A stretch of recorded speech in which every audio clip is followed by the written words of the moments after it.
Bob, I Yeah. wanted to start by asking you the basic question. Why is fluency an important concern? It's about being connected with others, I think, at the end of the day. We have to, the more fluent we are, the more opportunities we have. The more disfluent we are, the more we irritate people. And that irritation leads to separateness and leads to isolation. So part of fluency is about building a better life for ourselves. As you know, a lot of people are very isolated. The young people today are isolated. They're drifting away from each other.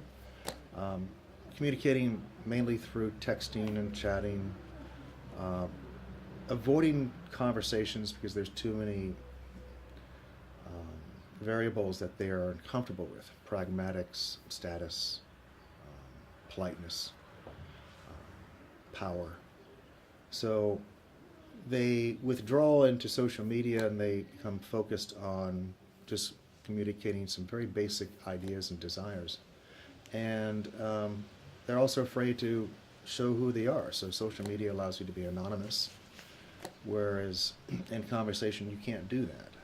So it's becoming a big problem because the population's dropping, and because they're not communicating face to face, they're not forming relationships. And if you don't form a relationship, you obviously can't get married. So you see these social maladies of non-connectedness and problems in communication as something that can be fixed by a focus on fluency? It's fixed is perhaps the wrong, addressed perhaps to a Okay. degree. I mean, it's going to be, it would almost require a social, cultural revolution to really change society in terms of how the dynamics, the social dynamics are today. You would need to have elementary schools, junior high schools really have gendered interactions, gendered activities where men or females are forced or pushed to actually get to know the other sex. But I think it can help those that are actually motivated to actually want to change. And at the end of the day, I mean, those that want to change will want to have that change happen. So We're educators in the university setting. How do you see this in terms of society outside of the classroom, perhaps the workplace? Do you see similar problems? I think there's a huge problem in terms of men talking to women and women talking to men, particularly women talking to men. Women, there's this idea that if women initiate the conversation, then they're actually interested in something other than that conversation. You mean like an ulterior motive? Right, ulterior motive, yeah. So, and also there's this cultural norms of where women cannot go out and initiate a conversation, even if they are interested in another man. They have to wait for that man to come to them. Very few women will actually go up and ask a man out for coffee. So And I think that's actually a shame. I mean, because women are then forced to be in a position to be selected instead of doing the selecting. So fluency, I think, can help us to address some of this. Now, how far we get in our goals remains to be seen. But I think it's an interesting activity in terms of our educational pursuits, because Japan has covered the grammar aspect of language learning to a millionfold. We've done that, been on that road too many times. But fluency has rarely been addressed. Part of it is it's time consuming. It's hard to evaluate. It's messy. Yeah, that's right. That's right. Very messy. So a lot of people just rather avoid it. But in terms of actual real life experience, you can have high TOEIC scores, but if you don't have the confidence and the fluency to express that knowledge, it has no meaning. So I've always thought of fluency as being something with a little bit of a narrower focus. You either speak fluently or you don't. I've never considered it in terms of its social implications. And that's a very interesting viewpoint.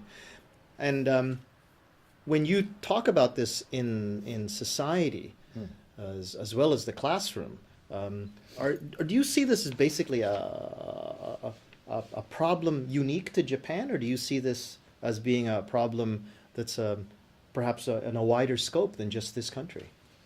I think a lot of countries are following Japan. I mean, in terms of the rich children in China, where they're just as isolated, a large portion of those people are following the same social dysfunction, if you will, of being inept, and then so what happens is they have to have omiais, or these arranged marriages, to overcome their inability, which is a shame, because I've always thought conversation is the most interesting and human aspect of living. Well, even if you did get an arranged marriage, you eventually have to come home, just the two of you, your parents, their parents, her parents, his parents, everyone has to leave. It's just going to be the two of you. Right. What are you going to do? It's the two of you, and the only way you could have gotten married is because your friends set it up, or your parents hired an arranged marriage expert to do this for you. What are you going to do when the two of you are alone? You know? Well, I mean, as I tell my students, when you get married to a conversation. If there's no conversation, there's no relationship. And too many marriages or too many relationships are quite empty because the conversation's empty. So I could see, though, where someone could take what I would consider to be a little bit of an interesting attitude and say, yes, but if both people don't like conversation, wouldn't that be okay? Well, at the end of the day, what do you do all day? Yeah, exactly. That's how I would answer. Okay, Yeah. You might think so, but eventually, how are you going to work out finances? What are you going to do when the baby's sick? Are you really, really imagining 30 to 40 years of just the two of you sitting down and watching TV together and not really discussing anything that's happening to you? Right. You might have something of what you would call of a functioning marriage. But it's not what you would certainly imagine as an ideal relationship, is it? Well, it's also being able to talk things over with someone. It helps you to understand your own feelings. And so, You're going to have problems. How are you going to work them out? You're going to text each other? Exactly. So. I have an interesting story about that. This brings us back to the classroom, not so much society at large, but I had one class, probably medium level, maybe a couple of higher level skill students, although that's not as relevant to this. But these are kids who generally don't have so much of a problem with English. It's an English class. It's first year class, so these kids are just out of high school. And it turned out that it was a class of about 19 women, girls, and one boy. And this one boy, I looked at him and I thought, you're probably popular with the ladies. You're tall. You're good looking. I thought when you look at these kids and you judge. Okay, you're kind of shy. Oh, you look like you'd be probably pretty good at English. Huh? And I looked at him and I thought, okay, good looking kid. He's fashionable and stuff. And I asked him, okay, well, just so we can get warmed up and you can talk to me a bit and I can hear your English, I want you all to ask me questions. And so they gave him time to ask questions, and the turns eventually led to him. And I said, okay, well, what's your question, son? And he said, I paraphrase, because of course I can't remember perfectly, but he said something to the effect of, I am the only boy in this class. What should I do? I said, what, you think this is bad? Yes, I don't have any other boys in the class to become friends with. I said, all of these girls are just cute and so pretty, and don't you want to make friends with them? Right. And he was concerned. He was sincerely concerned. This wasn't a joke question. He was wondering, what am I going to do if I don't have other boys to talk with? So how did he answer that? He kind of giggled it off and said, "Okay, I'll try." All of this, um, sort of very Japaneseness coming out of him. I'll do my best. He wasn't going to say things like, "I don't want to talk to the girls." "Oh, I'm shy to talk to." He wasn't going to say that out loud, but you could see that basically was his concern. And I thought to myself, well, I hope you get over it by the by the time this whole year rolls around, because it would be a real shame to think that you don't want to talk to any of these girls. And now, even if he was gay, somebody could be out there and making it, maybe he's gay. Well, that doesn't mean he's never going to talk to women for the rest of his life. Right, exactly. Yeah. It's like a heterosexual man who can't talk to men is weird. He's weird. And a homosexual man who can't talk to women would be weird. Right. So I don't think people might be making that joke, but I think it's a little facetious, a little too facetious, I should say. What do you think should be done then? How do we approach this? What do you see coming out of the research that you do? I mean, if fluency is an important thing to be done for society, how do we approach this? How do we start an attack on attack? How do we begin to address, to use your word, to address this situation?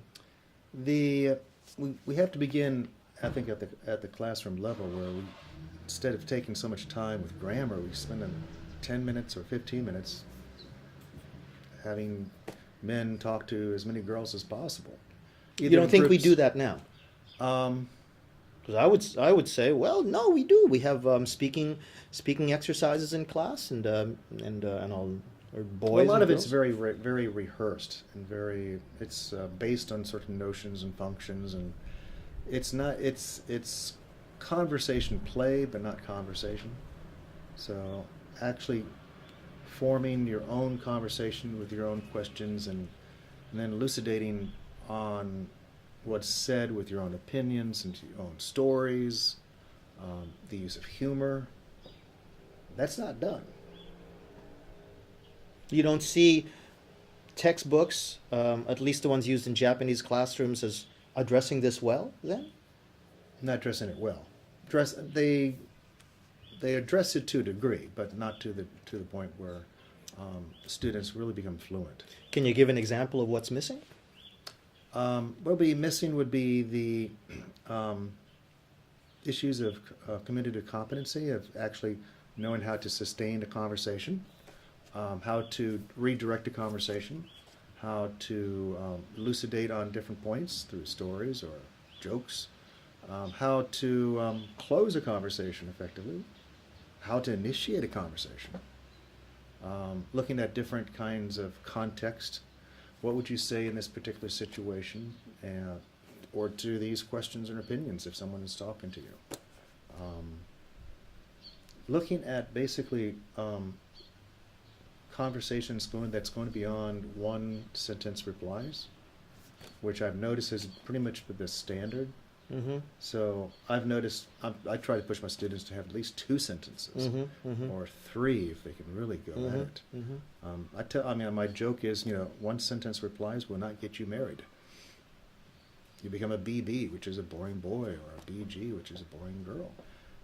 Relationships have got to be based on production. You have to have enough commentary to elucidate interest. And 1 sentence comes off as very cold or uninterested. And so it's about your overall impression. And so true fluency is not just about speaking without pausing. It's also about how you convey your image and your likability, and also interest.